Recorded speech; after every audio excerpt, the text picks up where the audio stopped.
match day 1 review for the Euros. So pretty much all of the group games, every single team at the Euros has played a game now. So now is our time to look at all of the teams, look at all the matches, and really decide what we've learned from these games. And I'm going to go through every game, every team, and give my thoughts on how they did, what we've learned, how they're looking, their chances, thoughts on the game, etc. So yeah, get in the comments below any thoughts you have on any of the teams we mention.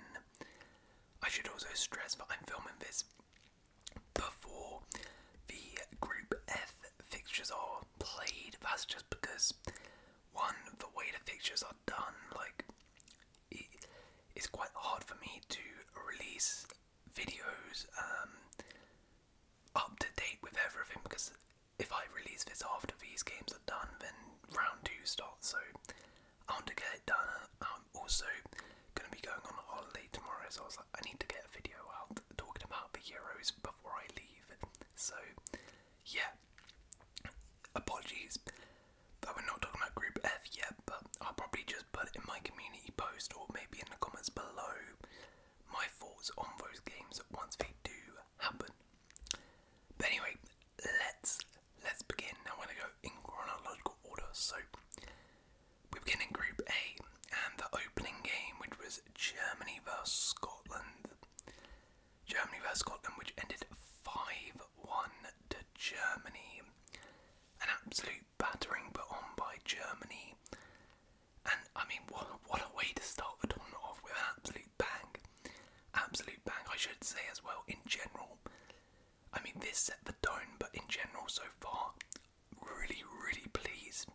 Really pleased with the games, the quality of football, the entertainment at these Euros so far have been really good, and I'm happy with it. You know, sometimes they can be a bit of a slow burn, take a while to get going, especially some of the group games can be quite bad, but pretty much every game's been fantastic. And yeah, this set the tempo with a dominant display by Germany. I mean, if we speak about Germany, they look really good. They do look really good. Florian Wirtz, Musiala were fantastic. I mean, this is the thing which I think I learned the most, that if Germany are going to win this thing, Musiala and Wirtz must be key. If these two are not having a good game, then I do fear for Germany in that attack, because these two were just magnificent, but when they're on it, Germany have a great chance. Toni Kroos as well, absolutely incredible. And in general, it was just fantastic for Germany in terms of a nice dominant display. Get rid of any sort of nerves or negative atmosphere at home. Now, positive vibes, positive atmosphere, everything's going to be, you know, in their favour, and it's just absolutely brilliant way to start. I thought they played pretty well, of course. They wrapped it up in the first half, being 3-0 up at half time, and against 10 men, so second half they were just cruising really. But yeah, it was really good. They got some of the substitutes on who made an impact. Fulkrug looked fantastic when he came on. Honestly, I think he's in with a shout in starting. I know Havertz scored, but I would actually start Fulkrug instead.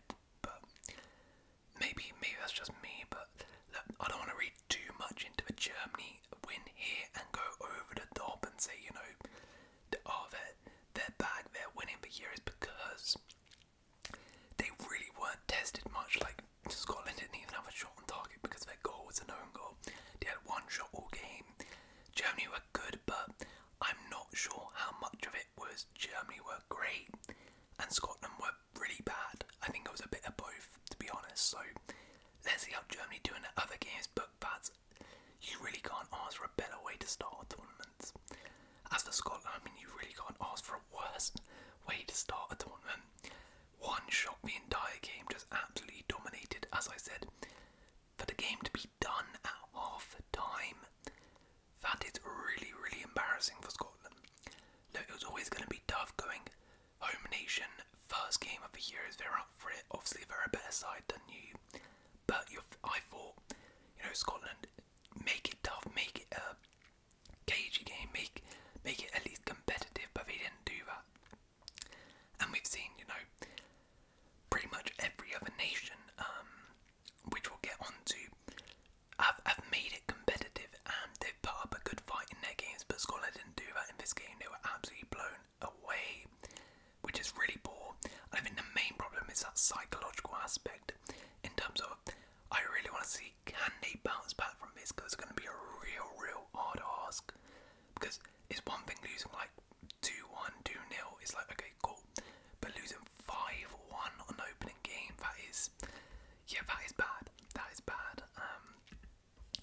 we'll see how they bounce back from that, and their goal difference has taken a massive hit. Okay, the next game was Switzerland versus Hungary, where Switzerland put on a fantastic display with a 3-1 victory. Yes, Switzerland. I think some people had a little bit of, maybe not, I don't know what's the word, but they were like, not too hopeful, a bit of doubt on Switzerland coming into the tournament. I was one of those. But Switzerland, like they've done in many, many tournaments, when it comes to the big stage, they show up all the time. And they showed their quality, they showed their class in this game. They were miles better than Hungary in this game, who, look, Hungary, a lot of people were hyping them up before the tournament. Rightfully so, they were in some fantastic form, but I think in this game it kind of showed like the quality aspect. Like the Hungary team is, you know, they got Soboslai, but they really do lack that star quality, and I think it showed in this game when they came up against a Swiss side who just generally around the pitch have more quality than them. They were unstuck, and that's a fantastic win for Switzerland. Look, Hungary can still progress from this group. It's going to come down massively to that next game where they're facing Scotland. Oh, actually, wait, they're facing Germany next, which is tough. But it will come down to that Scotland game. But Switzerland, they're in a fantastic position. They've got Scotland next. Just get a point at least, and 4 points should be enough to qualify. So, yeah, Switzerland looking pretty good. Hungary, not amazing, but they still have a chance going through. Scotland really need to bounce back, and Germany look pretty good.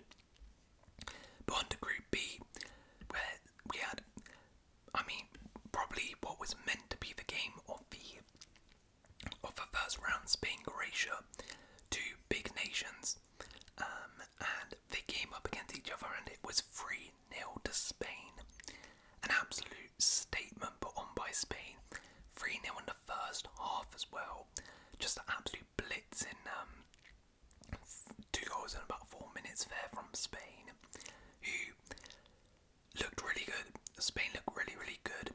I think their attack is fantastic. Like going forward, they were superb. Yamal, oh my word, 16 years old, and he is balling out, showing no nerves at all. You know, he was coming up against Josko Gvardiol, who was one of the best defenders out there, and he did fantastic. He did absolutely fantastic. Didn't get on the score sheet, almost did though. Morata continues his incredible goal scoring streak for Spain. Fabian Ruiz, fantastic. And Spain wrapped up in the first half with some, as I said, fantastic attacking display.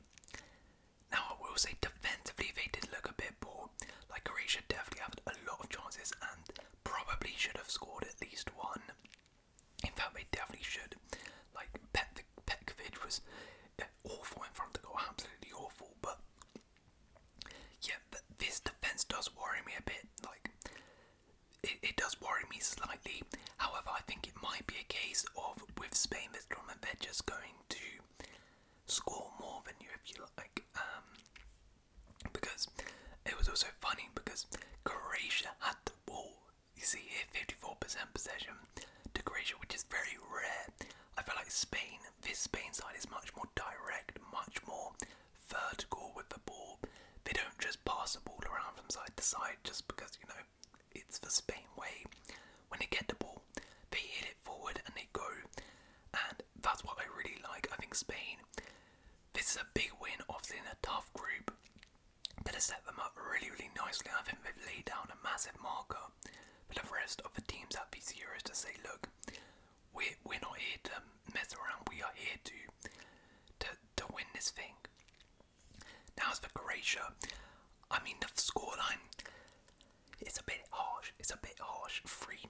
It was not a 3-0 game. I mean, as I said, Croatia definitely should have scored at least one. They were just really wasteful in front of the goal. I really don't think Croatia were that bad. Like, they were okay, just lacked that finishing edge. I mean, defensively were really poor, especially in that first half. A lot of poor switching off for like the Carvajal goal, and yeah, defensively it was poor from Croatia, but I think overall they weren't that bad. Maybe there's that element of the thing I said about Spain where they've been battered and psychologically that could be a bit of a problem. However, luckily for Croatia they have Albania next, which is a game where you would expect them to win, and I think that's going to be a good one to get their confidence back up, because I think Croatia are, as I said, I saw some good enough signs in there that they're a good side. They just came undone against a better Spain team.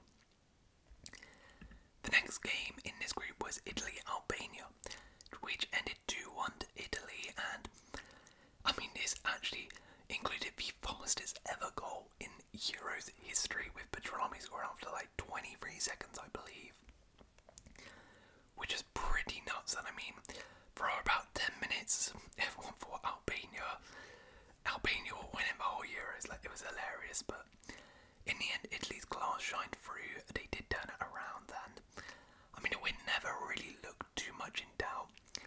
It was very clear Italy were the better team by far. I thought Italy were, you know what, they were quite pleasing on the eye the way they played football. Under Spalletti is fantastic. Keep that ball really nice, 1-2 touch. Have some really nice players who pass that ball around. They go into like a back three system when they have the ball. It was quite nice to see. Barella scored an absolutely amazing goal. Chiesa as well.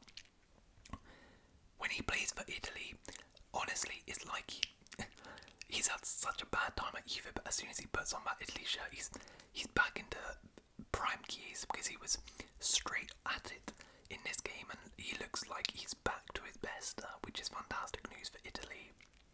But yeah, Italy got the job done. I want to see how they do. It's important.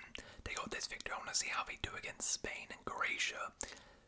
You can't really judge Italy, kind of similar to Germany. You can't really judge them based on this game, because they were up against opposition who you expect them to beat fairly comfortably, but they did their job, what they had to do, and they looked pretty solid. I think Italy are going to be a team who maybe just lack a little bit of cutting edge. I think that was something that they did lack in this game. We did have a couple chances which we missed, but overall I was pretty impressed with Italy. Albania, hold your heads up high. Hold your heads up high. It's a tough ask. It's a real tough ask in their group to even get a point in this group.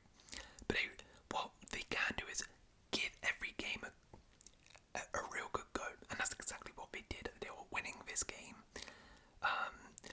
But yeah, it was a tough ask. This was what I was asking for Scotland, right? I know you're big underdogs, but this is how you play. You give it all you can and give it a good go and stay competitive, because Albania can hold their heads up high after this loss and say, you know what, I think we belong here. And they'll be going into that Croatia game now thinking, you know what, off the basis Croatia just got smacked up by Spain, they'll have full confidence that they could snatch something from that game. So yeah, not bad from the Albanians. Okay, on to Group C, England then. England. So we won 1-0 versus Serbia. Jude Bellingham with the goal in, to be honest, yeah, the most boring game of the tournament so far. Of course it had to be England. Yeah, this was, to be fair, the first 20 minutes was pretty entertaining, and there were some good moments in this game, but overall it was a pretty drab affair, quite boring, but we got the job done with a 1-0 victory. Bellingham with the goal, stepped up. Now I will say, the first 20 minutes we looked fantastic, like we were pressing really high, keeping the possession, really piling on the pressure on Serbia, and we got our goal. But I think what we saw in this game, and a problem which we might have, is something that keeps happening with Southgate and our major tournaments, is where we sort of rest on our laurels a bit. We allow teams to get back into the game after we score, because what happened is, for the first 20 minutes were okay, we got our goal, and then suddenly Serbia started to get back into the game a little bit more, a little bit more, a little bit more. We started to take our foot off the gas a little bit and not put that pressure on. And then in the second half, Serbia were probably the better team, to be honest, in the second half. Like, Serbia had some real good chances. Pickford had to make a couple good saves late on as well. And we were put under a little bit of pressure. But in the end, we did get the victory, which is all that matters. And look, it's not about how you start, it's about how you finish. That is some life advice and also very practical analogy here, because we've seen many teams in tournaments where they don't start well, but they actually win the tournament. I mean, look at the World Cup. Argentina lost their first game to Saudi Arabia and then won the whole thing. So look, it was not the best display. It wasn't fantastic, but we got the job done, and that's all that I really care about at this point. In the next few matches, I do want to see us starting to play better. I do want to see us imposing ourselves a bit more than we did in this game, because with the talent we have, we really shouldn't have been making this as much harder work as it was. But look, it's a good basis to start the tournament with.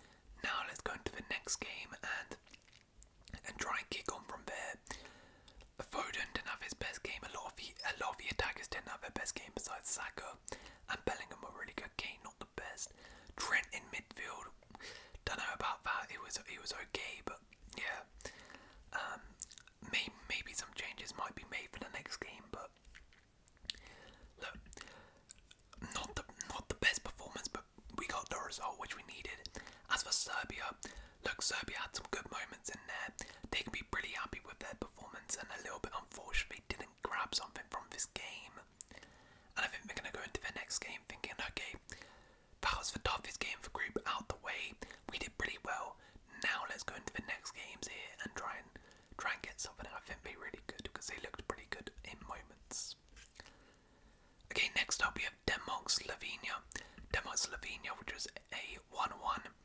The first draw, the only draw so far of the match day. Slovenia won, Denmark won.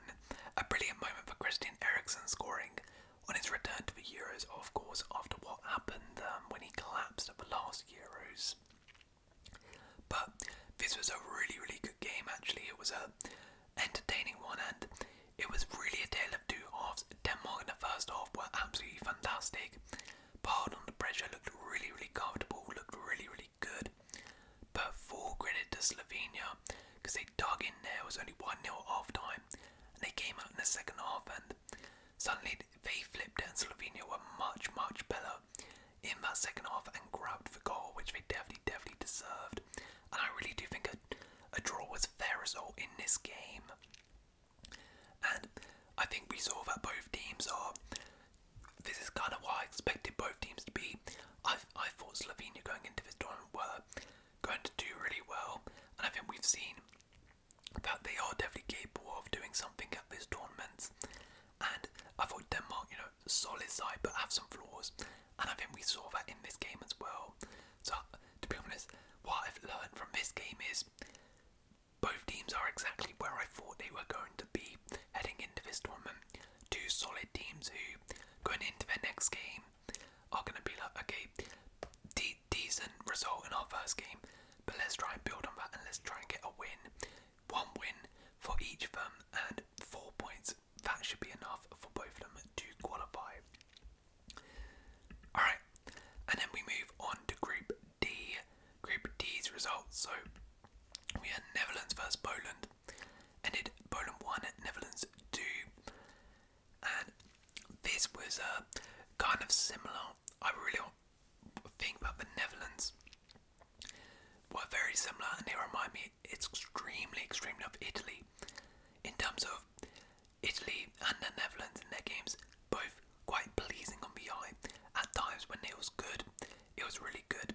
Like, they were playing some nice intricate football, like Depay, Gakpo, and doing nice flicks. Simmons was inverting inside, Dumfries pushing on, Ake was spraying long balls. It was all nice on the eye.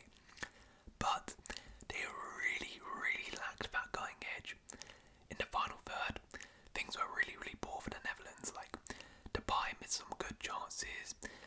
Xavi Simons had a chance. Reinders had a great chance. Van Dijk had a chance, and like some of the final balls and the decision making was really poor from the Netherlands, and I think that is something that could potentially hold them back, as I said with Italy.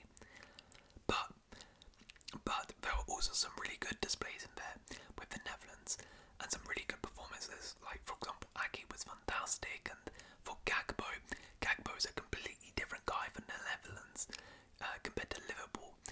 Gakpo, like, he is so much more involved, so much more dynamic on the ball, and yeah, he was really good in this game. And in the end, it was actually Wout Weghorst. They had to bring on Wout to get the job done, and I don't know what happens, but this guy just absolute monster when he puts on that orange shirt at a major tournament. He is superb and a real weapon off the bench for them, who could be very useful at this tournament. But look, as I said, similar with Italy, they got the job done. They played some nice stuff. They just lack that cutting edge. If they can get that, then maybe they can be a force. But I think that is probably something that's going to hold them back slightly in this tournament. Poland, though, good display.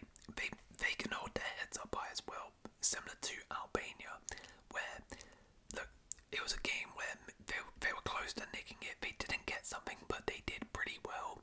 They defended absolutely superbly, particularly in that first half. It was block after block, defensive interceptions by like Zielinski was tracking back so much. The defenders were superb and did really well, but it was always going to be hard without their main man Lewandowski up top. So they gave a good account of themselves, but ultimately couldn't quite hold on for the draw. But Lewandowski, I believe, will be back for the next game. So that can be something for Poland to hopefully grab a point in their next game. Okay, and then we have France-Austria. France-Austria, which ended 1-0 to France. Max Wober own goal. Now, this was kind of a typical France performance, at least in recent years. France, we see the same picture most tournaments. Same at the last World Cup, same at 2018 World Cup. Under Deschamps, really, they start tournaments really slow, lethargic kind of thing, narrow victories, and then they start to get into their groove. And this was what happened in this game. Although, to be fair, I say that they actually played some really nice stuff and were definitely the better team in this game. The final third, they were lacking a little bit, but they did play some really good stuff. I thought Fernandes got forward nicely, Griezmann was doing well, Mbappe, I mean, he had a one-on-one which I really could not believe he missed. He buries that 9 times out of 10, and of course broke his nose as well. Now, as a recording, I'm not entirely sure like how severe it is. I think he probably will just be playing with a mask throughout the throughout the tournament, which is not ideal. But I mean, if he's out for the tournament, then oh god, they're in trouble. But I'm guessing he'll just wear a mask, and we'll see how that affects him. But Mbappe was lively, and overall it was a good performance by him. But besides that one-on-one miss, which he should have buried. But yeah, I think France, from what we saw, they played some nice stuff. As I said, I thought the attack combined quite nicely. I will say that I do prefer France when they have a proper number 9, like when Giroud's playing, and Mbappe can play on the left a bit, because Mbappe was good, but I don't really like Mbappe playing centrally. I prefer him much more on his left side, and playing off a striker. I do prefer that Mbappe, but I thought defensively, France were okay defensively. Upamecano was very good, but they were a little bit lucky. Like, they could have been caught out a couple times. Mike Mignon had to make an absolutely superb save just before the goal, actually, and that was a sign of quality from France. But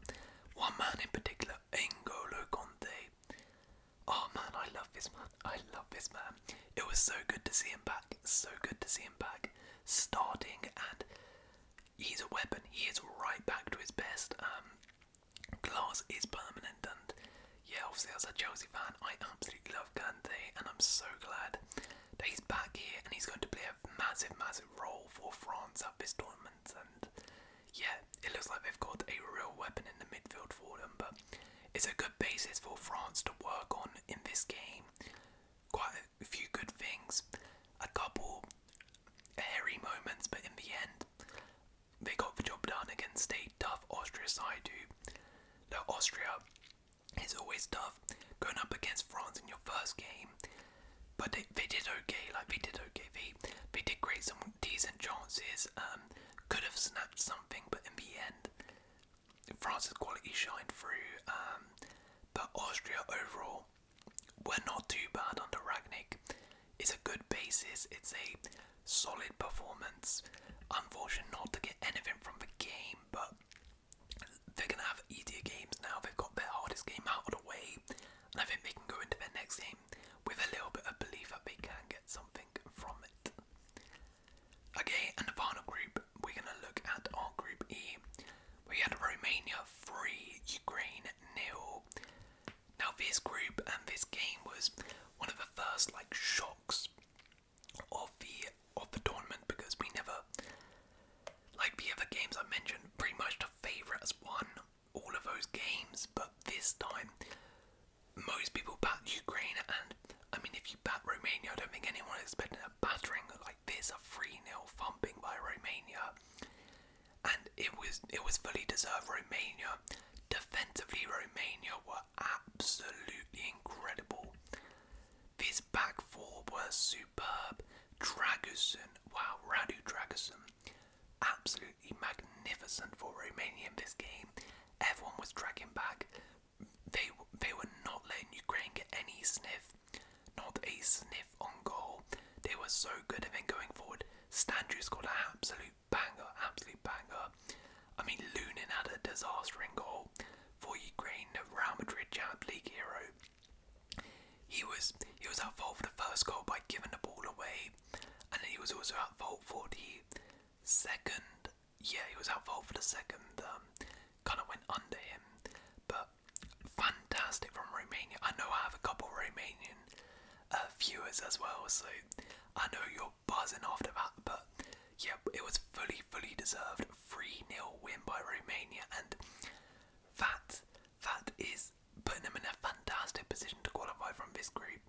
They probably only need one more point from the next two games, and they should be fine. But yeah, Romania, what a performance, defensively so good, and a fantastic result. But as for Ukraine, I mean, this was awful, absolutely awful. They played so poorly, they could not at all create any chances. I really don't remember them having any sort of big chance in this game. They were really flat. Dovvik didn't have any service, all of the front men were poor, and it was a really bad display by Ukraine. I really thought going into this tournament Ukraine could do something. They still could, you know, it's only one game in, but off the basis of that performance, I do worry for them, and psychologically as well, losing 3-0 to maybe going into the tournament people viewed the weakest team in this group. That's a problem. That is a problem. Okay, and finally, the biggest shock of the tournament so far. Belgium 0, Slovakia 1. Slovakia beat Belgium, which is a massive shock. I know I do have a Belgium fan as well who is a big admirer of the channel, and they were fuming. It was a controversial one. It was a very controversial one because there were two disallowed goals in here. The first one offside for Lukaku. The second one was a very controversial one as Openda was given for a handball, which was extremely harsh, but I understood why they give it in the basis of the law. But Slovakia, I think they fully deserved it. Honestly, take away all of that, Slovakia fully deserved it. Particularly the first half. The second half, Belgium, you know, were piling on the pressure on Slovakia. You kind of sat back a little bit more. But the first half, honestly, Slovakia, probably one of the most impressive teams from my perspective this performance so far. That first half, the way they played was superb. They were fearless, they were brave, they were playing with so much confidence, playing out from the back, playing some really nice football. Lebocq was coming in deep, and their press as well, like literally Belgium defenders in that first half, they could not break the first line, because Slovakian, they had like a front five here, which were just pressing high up the pitch, and Belgium couldn't cope. And they were playing some nice football, flicking it and doing these nice little 1-2 triangles. Honestly, Slovakia were superb, absolutely superb, and I really do think they could be a dark horse in this tournament now, because I don't think this wasn't a case of like, oh, they just sat back and just nicked a goal on the counter and sat back the entire game.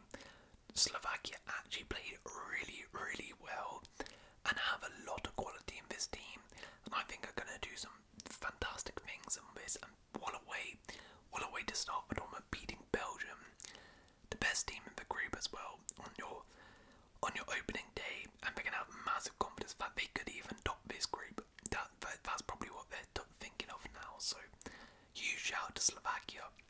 I thought it was superb.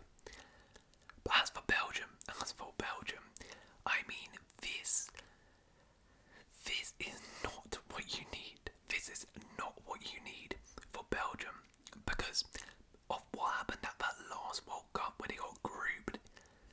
This is not what you need to start off with a loss to Slovakia, because now all of a sudden all of those cobwebs and goes from that World Cup are going to come back again. All that negativity around the Belgium team is going to come back again. People are going to be saying like, oh, look at them, Belgium are washed, Belgium are finished, they're done. And it's just not good at all for the atmosphere and the vibe. I actually think Belgium generally were not even that bad. Like, I picked up Slovakia, but I thought Belgium in general definitely deserved at least a point. Like, Lukaku had a lot of good chances, they created some good opportunities. Dogu looked pretty frightening. At points where we messed up the goal. I thought Belgium actually were okay, and I wouldn't overreact from this, but I just think that the problem here, as I said, is that negativity and that bad atmosphere from what happened at the last World Cup.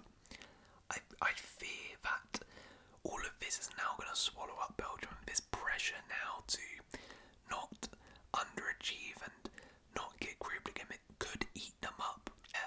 That's my only concern.